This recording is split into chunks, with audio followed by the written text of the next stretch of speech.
Hello বন্ধুরা, সবাই কেমন আছো? আজকে চলে এলাম নতুন একটা ভিডিও নিয়ে। এই যে দেখতে পাচ্ছ আমার গাড়িটা লোড হচ্ছে অলরেডি। লোড হওয়ার পর আমি চলে যাবো আজ কলকাতা। দেখতে থাকো পুরো ভিডিও, কি করছি না করছি পুরোটা দেখানোর চেষ্টা করছি। এখন আমার গাড়ির মাল লেভেলিং হচ্ছে। এই যে ইউনিয়নের লেবার মাল লেভেলিং করছে। মাল লেভেল করার পর 700 টাকা নিয়ে নিল। তারপর চলে এলাম আমি পচ্চনপুর ব্রিজে।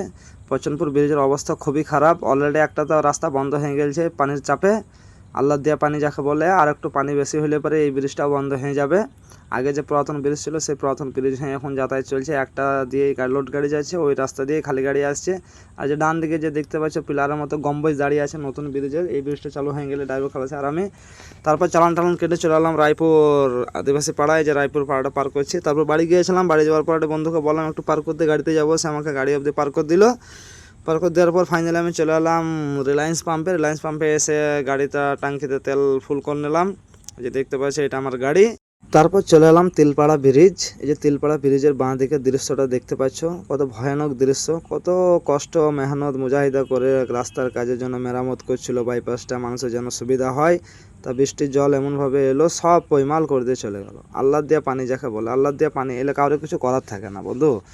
যে কন্ট্রাক্টর এই কাজটা করছে তাকে একটু চিন্তা ভাবনা করতে হতো যে বর্ষা আসার আগে এই কাজটা পুরোটা আমি কমপ্লিট করে দেবো, না হলে নিজেরও ক্ষয়ক্ষতি হলো। এত টাকা সরঞ্জাম লাগিয়েছিল, এত লেবার, এত মালপত্র, সব তো নষ্ট হয়ে গেল। কিন্তু কিছু করার নাই, নসিবে যেটা আছে সেটুকুনি হবে, এটুকুন মানতে হবে। চাপ নেওয়ার কোনো কারণ নাই। এই বছর হয়নি তো কী হবে, আসছে বছর হবে। যেমন বলেন আসছে বছর আবার হবে, তেমনি এই বছর হয়নি আর বছর হবে। আসছে বছর যাকে বলছে আসছে বছর হবে, তখন কাজটা কমপ্লিট হবে। যাই হোক, তারপর আমরা চলে এলাম সিউড়ি রেলগেট। এই যে রেলগেটের অবস্থা দেখতে পাচ্ছ। আমার বলার একটাই বক্তব্য, গাড়ি মালিকরা এত টাকার ট্যাক্স কাটছে। রাস্তা কমপ্লিট হয়ে থাকবে, রাস্তা ঠিক হয়ে থাকবে, এত ট্যাক্স দেওয়ার পরেও এই খারাপ রাস্তা দিয়ে যাচ্ছে, কি ব্যাপার? রোড ডিপার্টমেন্ট কি করছে, ট্যাক্স কোম্পানি কি করছে? এত টাকা ট্যাক্স নেওয়ার পরেও রাস্তার অবস্থা এরকম হয়ে আছে। এই যে রেলগেটে জামে দাঁড়িয়ে আছি, আর আমার ড্রাইভার আমার লাগে চা নিয়ে এলো, দেখতে পাচ্ছেন। চা খাবে?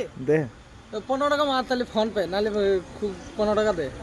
15 টাকা ফোন পে, আবার কোথাও আবার দেখো চা খেতে গেলে আবার ফোন পে টাকা দিতে হবে। কেমন জুলুম আমাদের ওপরে চলছে। খুচরো নাই তো ওকে বলো 2 ঘন্টা বন্ধ করে দিবে। চাটা খেয়ে দিয়ে রেলগেট পার করলাম। রেলগেট পার করে তো মনে হচ্ছে গাড়ি এখান থেকে মাথায় তুলে নিয়ে ঘর পালাবো।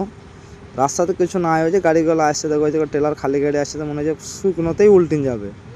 তো লোড গাড়ি যাওয়া কত যে কষ্ট হয়, খালে ফেলতে বাপ গো, কী কষ্ট হচ্ছে গো।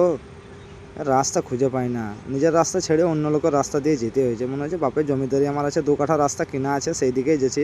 ওই মোটরসাইকেলওয়ালা যেছে, ও তো নিজেই বুঝতে পারছে না আমি রাস্তায় যাচ্ছি না আকাশে যাচ্ছি, উড়িয়েছে না কী হয়েছে। বেশ, যাই হোক, ফাইনালি সব আজ রাহিলে রাস্তা পেরিয়ে চলে এলাম চকচকে ঝকঝকে রাস্তা, ভেদিয়া ব্রিজ। এই দেখতে পাচ্ছ ভেদিয়া ব্রিজটা চালু করাতে অনেক ড্রাইভারের সেফটি। তাছাড়া ভেদিয়া ফকটা এত শুরু হয়েছিল, কারোর লুকিং গ্লাসে লেগে গেছিলো, তো কারোর বডিতে, কারোর টায়ারে। গাড়ি মালিকদেরও সেফটি হইলো, ড্রাইভারদেরও অনেক আরাম হইলো। তারপর চলালাম তালে রেলগেট। এই যে দেখতে পাচ্ছ তালে রেলগেট আমি পার করছি। রেলগেট পড়েছিল, রেলগেট উঠে যাওয়ার পর রেলগেটটা পার করলাম। অনেক ড্রাইভারে জানে যে তালে রেলগেটে ট্রেনের বাচ্চা হয়, কিন্তু যা হোক আজকে রেলগেট ক্লিয়ার পেয়েছি। তারপর ফাইনালি পৌঁছে গেলাম শক্তিগড় ল্যাংচা ভবন, আদি ল্যাংচা ভবন। কিন্তু আদিতেই আগে ভালো ছিল, এখন সব ডুপ্লিকেট ভেজাল মাল, আর অরিজিনাল মাল পাওয়া যায় না। শুধু বেসন আর খাবার সোডা ভরা থাকছে ল্যাংচাতে। ল্যাংচা একটা ভালো হয় না। তারপর ফাইনালি পৌঁছে গেলাম টোলে ভাবলাম আবার ঝগড়া করবো না, টোলে কোনো ঝগড়াঝাটি হলো না, সুস্থভাবে পেরিয়ে গেলাম। তারপর আমরা চলে এলাম একটা মুড়ির দোকানে, এখানে মুড়ি চা সব খেয়ে নিলাম। খেয়ে নেওয়ার পর আমরা আবার রওনা দিলাম কলকাতার দিকে। এই যে দেখতে পাচ্ছ, তারপর আমরা ফাইনালি চলে এলাম হুগলি সেতু। কত সুন্দর দৃশ্য, কত সুন্দর ভিউ, क्या সুন্দর নজারা হে ये, आंखें खोल के देख लो दोस्तों। এটা হচ্ছে নাইট আর यानी कि ভোরবেলাকার হুগলি সেতুর দৃশ্য। আপনাদেরকে চেষ্টা করব যে সকালে খালি গাড়ি আসার সময় আবার তার সুন্দর ভিউটা দেখানোর। এই যে গাড়িটা পেরিয়েছে, এটা হচ্ছে আমার গুরুদেবের গাড়ি। আমার গুরুদেব আমাকে ফোন করলো, বলছে আমি তোর পেছনে আছি। তাই আমি আমার গুরুদেবকে বললাম না তুমি আগে লাও। গুরুদেব সবসময় গুরুদেবই থাকে। I love Kolkata.